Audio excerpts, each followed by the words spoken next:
I was about to introduce this segment by saying it's almost tennis season, but in fact, we're in the middle of tennis season because there is no off season, really. It's always tennis season, Joey. It's always tennis season. Nils Schyllander is here, ladies and gentlemen.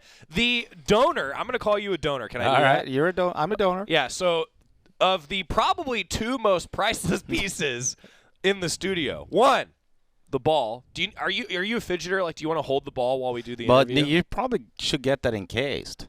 Because you never know. Do you remember, though, I asked you, I was like, do we have a case for it? You were like, no, I've got like 5 of these. Yeah. So I never did get it encased. I'm out of them now, though. Really? Yeah. Who'd you give them to? Not all me. That's confidential. Yeah, you can't give them all to me. But no, this is one of the coolest things that we have. Remind folks who's on the ball. Federer, Nadal, McEnroe. Yeah, that's not a bad combo, huh? Nah, it's all right. And then we've got an Oregon tennis polo, and you know that this Oregon tennis polo is of the, shall we say, now retro variety. It's just look retro. Look at the Nike stitching on that bad boy. I know. Those were the days. Those were. Does that mean I'm getting older? No, it just means that.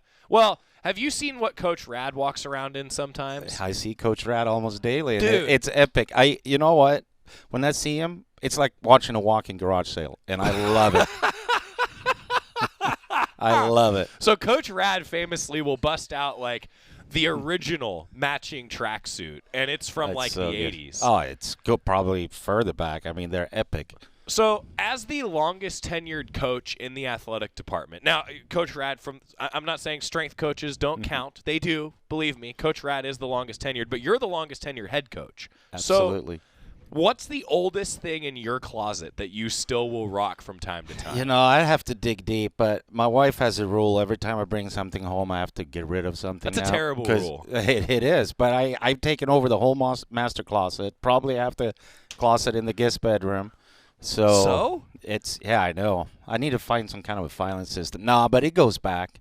There's some cool stuff in there. You got a closet in your office, right? I do. It's a good idea. Brilliant. Brilliant. Coach, I'm just saying, because I've been thinking about this. I know that Coach Rad, everybody who knows Jim Radcliffe and Coach Rad, he is the most perhaps humble person I've ever encountered. His energy is amazing. Yeah, but he's the kind of guy, and you know this, that if I asked him to come on and do a fun segment about that, he would not want to do that. That's not his style. No, he's amazing though, and he's ageless, so let's leave his age at ageless. But yesterday, doing conditioning with the team, he's out there running with them. Yeah, I can see that. And he's probably out sprinting some of them. Most of them. Yeah, that's... I don't know if that's good or bad, but... I think it's both. Yeah, a little bit of both, definitely. I think that's both. But Coach Rad, if I asked for, like, a segment of just, like, could he model or donate something to Richard, who's still in the camo gear here in the studio? We couldn't do it. So I was curious about that for you, if you still had something that was, like, your favorite. You know what? There's some really cool stuff in there. Yeah. Some really good stuff. I'd say early 2000, late 99, 2000, right at the turn there. Yeah. There's some good old stuff. And what's funny is some of that stuff is probably back in style now. It's right. That's what happens. You see that with your kids. You'll notice that when your boy grows up. But I know.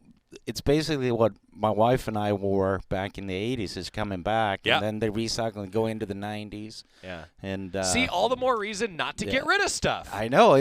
Right now it's the flares. That's right. The flares are back. That's right. My girls at home, they rock the flares right now. Okay. All right. So this has been Clothing Insider with Nils Schyllander, Oregon men's tennis head coach. Hey, well, thanks for being here. We were talking before we got going, and I've been asking everybody who's been periodically coming on the show. So my son is now 4.5 months old. What fatherly advice do you have for me for a 4.5-month-old? Don't let him get into horses. You'll never retire. That's, of course, what one of yours is into, right? So don't go down that route. It's a very slippery slope. All right. How do I inspire him to take up tennis at a young age? I asked Eric Rodell this too. All right. Just take him to the student tennis center when he's old enough to comprehend what's going on. All right. If we play the Huskies, or someone like that, or a Stanford, good match. Yeah. They'll see the atmosphere, and he'll love it. And the Huskies are what day at the Student Tennis Center? February 17th. I knew you'd know. 5 p.m. See, you are not going to find a bigger believer in the power of a rivalry than Coach Schyllander. Is that an accurate assessment? Yeah, I mean, believer in the rivalry. It's just, honestly, national championship beating the Huskies.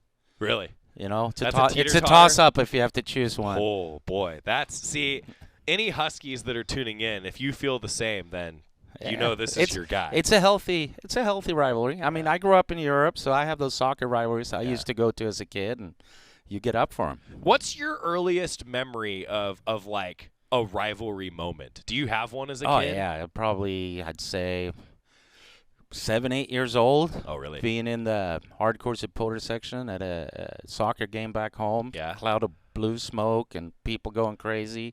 And, you know, just flares everywhere. And I put my daughters through the same thing. Did when you? I take them home, yeah. It's just sheer passion. Yeah. And it's just, I don't know. It's hard to explain it, but you get that rivalry. It's just, I don't know. That's why we do this, right? Remind fans of your team. You go to CF. Yeah. And Can you say that? Can you say that? No, I can't. I told you I would. Yeah. I've said before, like, the worst thing that a broadcaster can do, it's like if you're a writer and you misspell someone's name. I don't want to mispronounce something. Yeah. So that's why you're here. And I'm lucky enough. My brother is a diehard fan of him as well. Good. So we've had a lot of bonding moments over the years going to those games. Did you, when you became the head coach at Oregon, were you already like invested in rivalries, or has that grown over your career? Oh, you're born into them in Europe. Yeah. You know, and it took me about 48 hours when I moved to Oregon, way back when, to realize what the big rivalry was. And, really? You know, and it goes like, yeah, I like this. See, that's awesome. Like, I think about, I was trying to think through, like, my earliest memories of, like, Oregon, Washington, Ducks and Dogs. And I've got a few, right? I've got some on the Oregon State side as well. Shoot, I even have some. I think about, like, a modern rivalry, if you will, like Oregon, Stanford. There was that period of time in football. Oregon, Arizona, and men's basketball. I think about those. You know, that is what makes it fun. So do you make it a point to talk about that, like, on the recruiting trail, just like the power of these sorts of matchups? No, absolutely. Yeah. Absolutely. I mean, anyone who steps into the program, they know. Yeah. They know what matches. They know when those matches are played. Yeah. All right. I didn't think that we'd go completely down that rabbit hole. It's okay. It's okay. It's healthy. Let's review the fall a little bit. Tell fans about your fall, some of the highlights for everybody to know about. Yeah, no, it's busy fall. It's crazy fall. For those who don't know, the fall is individual. Counts for individual rankings, for NC2A qualification individually. But we did a lot of split squad the way it worked out. So it'd be 4 players here, 2 players there.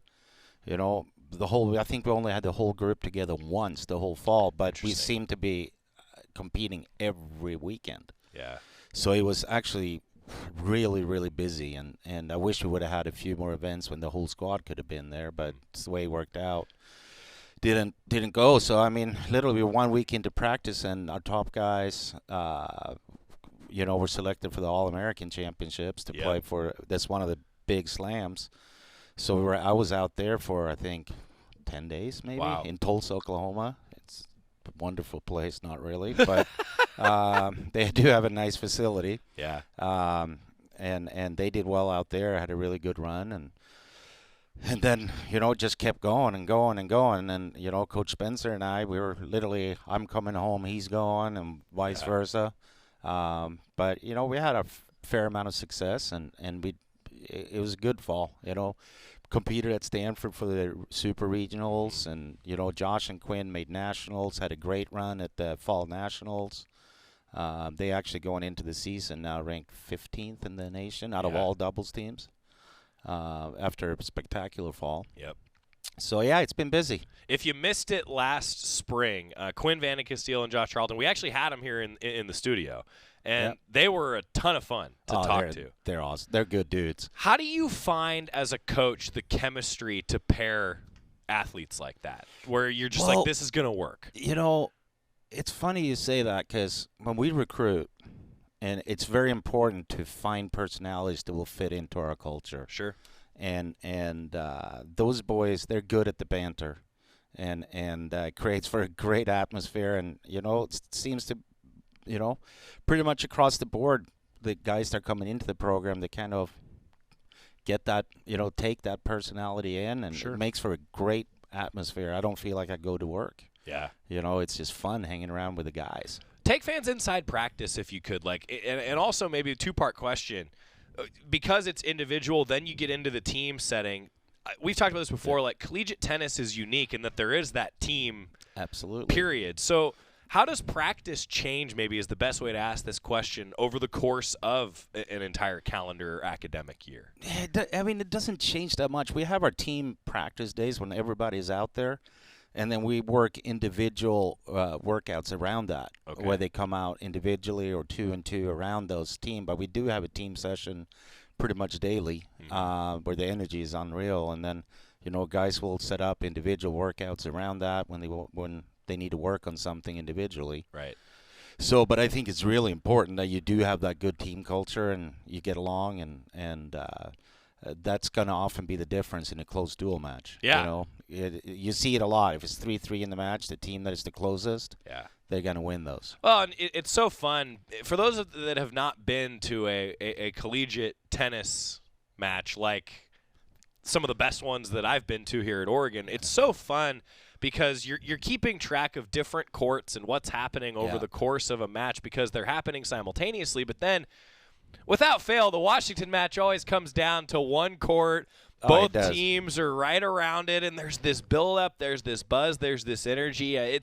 There's really nothing else like it with the simultaneous matches. It's you can just see the momentum of a match switching from one side of the building to the other, and we're working on hopefully getting a big scoreboard. We'll make it easier to follow.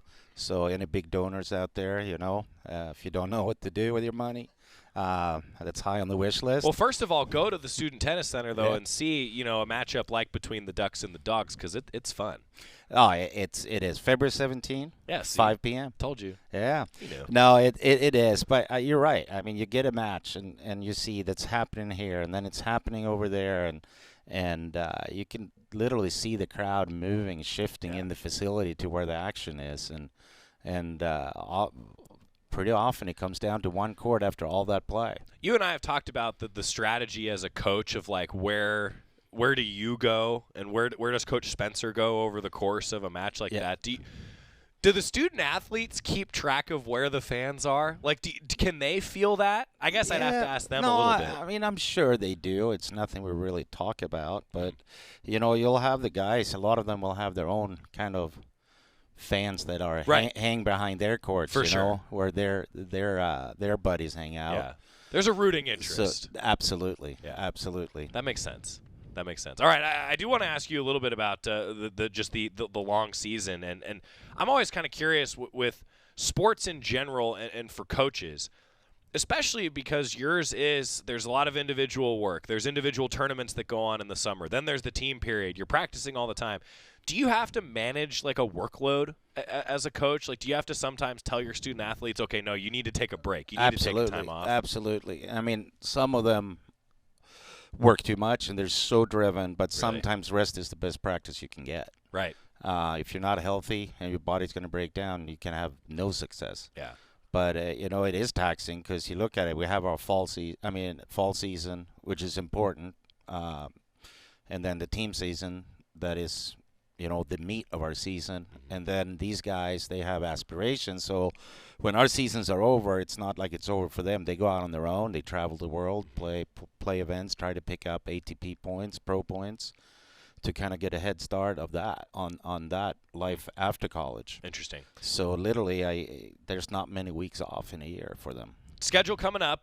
Utah State, the first opponent. It's an 11 a.m. start on Friday, January 20th. We're 9 days away from the start of men's tennis season. The schedule. Tell fans about the home schedule, the schedule as a whole that you put together. It's good. I mean, we pride ourselves in our schedule. We try to play a very competitive schedule. I always say I'd rather be 12-11 and play unreal competition than be 20-3 and have 12 of those matches be easy. Yeah. You don't get better, one, and you're not going to be your best at the end of the year. We want to be challenged every time out. Got some highlights on the home schedule I know that you wanted to hit on. Yeah, no, that's good. I mean, conference speaks for itself, right? Yeah. It's basically taking any conference match is a deep into the NCAA tournament kind of a match. Pac-12 is that in most Olympic sports, or I'd say pretty much all of them. But even out of conference, we got Texas Tech coming into the building. They always have a strong team. BYU. There's a lot. San Diego, who was, I believe, top 20 last year. They actually got us pretty good down there. We plan on rectifying that this year, and when we get them indoors. But there is a lot of top 25 non-conference teams scheduled to come to the Student Tennis Center, and we're pretty tough in there. How far ahead do you schedule for a spring season? Couple of years. Really? So like this schedule, you had to be making this in like 2019, 2020 sort of a thing? Yeah, and then you schedule about 90% of it, and then you keep a couple dates open that you schedule late. So you've got a schedule spreadsheet that's out to like 2026? Yeah, it's pretty much spot on right there. We're almost done with 25 right now. That's wild. So I mean, we have some dates locked in 26. So you're kind of projecting like we think this is going to be a good opponent for us based on. Absolutely. You see who's going to be graduating, who's going to be back, and it's pretty traditional. The strong programs stay strong. Sure. But you also try to get like, okay, this school is going to lose 5. Right. They'll probably be a little bit down. Interesting. And it's a science. Yeah, I just see like, college football famously is like a decade and a half. I know, right? But that's some serious money involved there. Oh man, but for every coach, I'm always fascinated by the way that you all play Tetris with each other. Absolutely. Trying to piece it together. is. And we do a lot of home and aways. Yeah. So we'll say we got Texas Tech here this year, we go there next year. Right. We played Northwestern at home this past season, we go to Chicago next year to play them. Interesting. So a lot of them you kind of keep them going traditionally when you have a good, strong non-conference opponent. Nils Schyllander joining us talking men's tennis. We're 9 days away from the start of the season. And remind fans again that Washington date. February 17, 5 p.m. Don't miss it. That's a good one. Don't miss it. It's going to be fun. I promise you that. It's on a Friday. Perfect timing on a Friday at 5 o'clock. You said something interesting that I always think is a unique quality to tennis compared to a lot of other sports, that the playing surface really matters. It does. We see that in the Grand Slams, and you said something I thought was interesting, that San Diego, you're going to get them indoors. Changes things a little bit. No, it changes the speed of the game. Yeah. You take the wind out of the play. There's no sun there, and tends to play quicker indoors. Sure. I mean, the elements slow things down. Yeah. Just like I'm sure it's similar in many other sports, like and you go and play in altitude. That's like playing pinball. You try to avoid that at all costs, right? Really? Yeah. So you don't like playing at altitude? It's a different sport. That's interesting. It's probably the biggest home court advantage in tennis. And it's not just because of the conditioning; it's the way the ball plays. Oh, it's different. It's so different. Wow. It's literally. An altitude team is going to be almost 2 points better in a home match. Really? Yeah. That's interesting. Because, like in baseball, you talk about like the ball flies further, less air resistance, and you talk about the conditioning. Yeah, you don't get the same spin on the ball. How many thousand of reps do you have hitting the ball, and all of a sudden the ball travels 2 yards longer? That's interesting. You have to change your whole stroke. That's interesting. So don't play teams at altitude. That's what I've learned today. Unless you have to. Unless you have to. Yeah. But then you do it and you win. Or is it a disadvantage when those teams then come down? Absolutely, but it's not. They're used to playing it. It's easier to play on sea level. Much easier. That's a much easier adjustment. They're actually usually happy to come down to sea level. Interesting. But they also don't go crazy when they play in altitude. I mean, our guys go there, and it's like, what is this, coach? Right. We don't want to do this again. Yeah, I know. I get that. Well, I did want to ask you, before I forget about Coach Spencer, I always like to have a head coach talk about their staff and just what your associate head coach has meant to the program. He's unbelievable. I mean, first of all, he's a Duck through and through, right? Yeah. He grew up in the community. He played here. I actually worked with him when he was a junior player, so I've known him since he was a young lad. Yeah. But the passion he brings to it every day, and he's exceptional one-on-one on developing players. And yeah, he's just awesome. And it's rare. I wouldn't say it's rare, but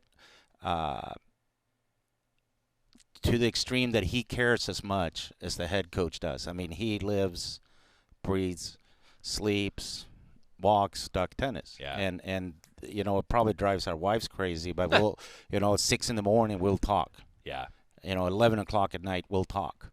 And it's just constant, but he's as invested as I am and the guys are, and I'm very fortunate to have him. Student athlete at Oregon from 2002 to 2006, and I got to think that for somebody as talented as he is, it's nice to have longevity with an assistant coach in your position, right? No, absolutely. How big of a deal is that he's in his fifth year now? It's huge because we're an extension of each other at this point. And, I worked with Coach Peeber before. I had him for a decade. Yeah.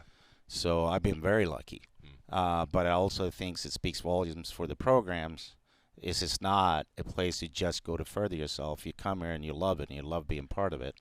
And like I said, Coach Spencer, he is a Duck through and through. That's cool. All right, I do want to ask you a little bit about your roster. Strengths of the roster, some of the newcomers for fans to know about as you piece together your lineup. Absolutely. I mean, it's it's a lot of new faces this year. I feel like it's probably the deepest team I've ever had. Really? On paper, we're good. Paper doesn't win anything, but it's a good start. Yeah. We have the battle-tested guys up top, and they've proven they can do it. And we had a lot of depth. Raylo had a very good finish to the fall. He transferred him from Wichita State, so he's got experience of playing at a high level, and because Wichita State is usually a top program, they're always in the NC2As. Vlad Briasu came from Romania. I'm sure a lot of people have heard of him. He's a great addition. He's going to be fun to watch for the fans. Crazy energy. It's like watching that little bunny with the batteries on his back, right? Really? Just going crazy. Pure energy. Just loves the game. Great teammate. Has played at a very high international level. And Ivaio last year played 3 for us, right? He had a broken wrist all fall last year. Did not hit it back and couldn't come over the ball. He had to slice it for 4 months. And now he's healthy. So we look at a big things. And he won a lot at 3 for us. Yeah.